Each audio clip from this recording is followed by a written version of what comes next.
দক্ষিণ আমেরিকান অনূর্ধ্ব-20 চ্যাম্পিয়নশিপে চলছে ব্রাজিল আর্জেন্টিনার হাড্ডাহাড্ডি শিরোপার লড়াই। চতুর্থ ম্যাচ শেষে দুই দলের সামনে কঠিন সমীকরণ। দর্শক, দক্ষিণ আমেরিকা অনূর্ধ্ব-20 চ্যাম্পিয়নশিপ জিতবে কোন দল, ব্রাজিল নাকি আর্জেন্টিনা? আপনাদের মূল্যবান মতামত আমাদের অবশ্যই কমেন্ট করে জানাবেন। সাউথ আমেরিকা অনূর্ধ্ব-20 চ্যাম্পিয়নশিপের ফাইনাল রাউন্ডে আর মাত্র একটি করে ম্যাচ রয়েছে ব্রাজিল ও আর্জেন্টিনার সামনে।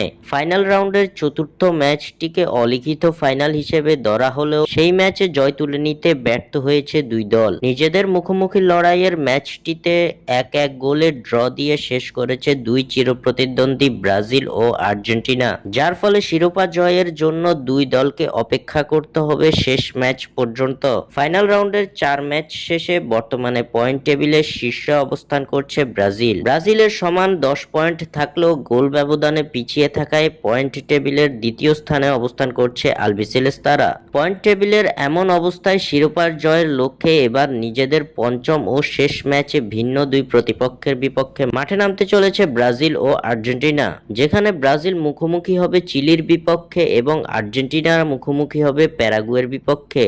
শেষ ম্যাচে ব্রাজিল যদি চিলির বিপক্ষে হারে এবং আর্জেন্টিনা যদি প্যারাগুয়ের বিপক্ষে জয় তুলে নেয় কিংবা ড্র করে, তাহলেই চ্যাম্পিয়ন হয়ে যাবে আলবিসেলেস্তারা। অন্যদিকে সেলেসাওদের জন্য দাঁড়িয়েছে একই সমীকরণ। শেষ ম্যাচে তারা যদি চিলিকে হারাতে পারে এবং আর্জেন্টিনা যদি প্যারাগুয়ের বিপক্ষে পরাজিত হয়, তাহলে শিরোপা জিতবে ব্রাজিল। এছাড়াও দুই দলই যদি নিজেদের ম্যাচে ড্র করে, তাহলে গোল ব্যবধানে এগিয়ে থাকা দলই জিতবে শিরোপা। স্বাক্ষর থেকে সাদবিন ইসলাম।